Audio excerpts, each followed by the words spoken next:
What's going on, guys? I wanted to had some issues going live this morning, so I wanted to hop on a quick live video and talk about cholesterol, high cholesterol, and other blood markers, and what actually matters and what you actually should look into, rather than just a cholesterol and lipid count. So let's dive right in.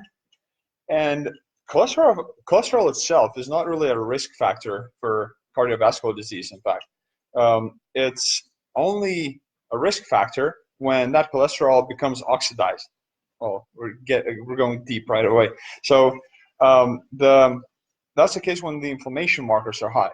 So when blood glucose is dysregulated, and if you have a very high amount of triglycerides, so would be unfavorable triglyceride and HDL ratio.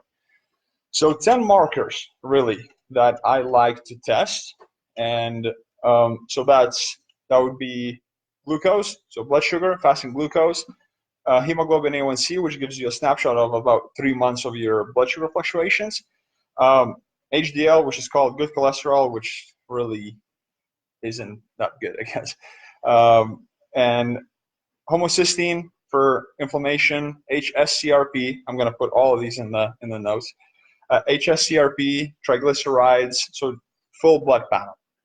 And if you have a chance, I mean, everyone should do their labs at least once a year. I do them 2 or 3 times a year to see how everything is going. So beyond getting the basic lipid panel, it's very, very valuable to know the particle count. The particle count, the particle size, so those are ApoA and ApoB tests that are a bit advanced, and not every lab has it, but they're fantastic to know. So if your cholesterol is high, so I'm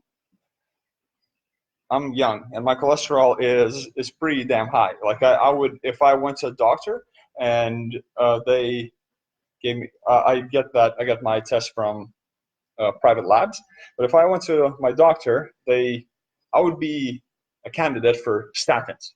And statin drugs have not been proven to work. It's like the efficacy is like 1 out of 100. So high cholesterol, once again, is not a predictor of cardiovascular disease. What is most important to look at is your inflammation markers and your triglyceride to total cholesterol ratio. If you have high cholesterol and high triglycerides, then it might be a problem. Then HDL cholesterol and LDL cholesterol, it's all about ratios. So your total cholesterol to triglycerides ratio has to be under 5, I believe, and total to HDL ratio, so total cholesterol, you want to have as much HDL cholesterol as possible, and then triglycerides to HDL, so that ratio has to be as low as possible as well. And yeah, I know I threw a lot at you, and it might be a bit overwhelming. Once again, I'm going to send you the list of blood tests that should be done by everyone on a yearly basis, at least once a year. And again, cholesterol does not determine the risk of cardiovascular disease, and we've been misled. And most people who experience stroke or any cardiovascular disease, in fact, have normal cholesterol levels.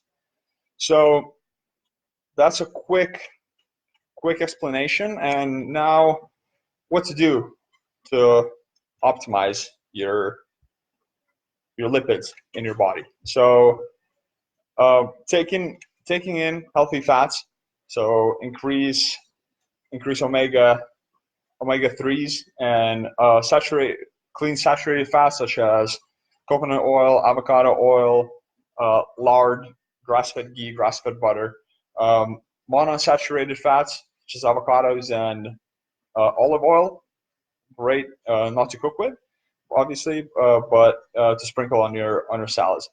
Avoid by all means inflammatory omega-6 oils such as um, canola, safflower, sunflower. Those are very heat unstable, and they're the industrial processes that they go through are absolutely atrocious. So there's no way you want to touch them and put it in your body. Um, yeah, in terms of thyroid, I don't want to get in that deep. And as I said, I'm going to send you the main key takeaways. I'm going to post the main key takeaways on which blood tests to look at.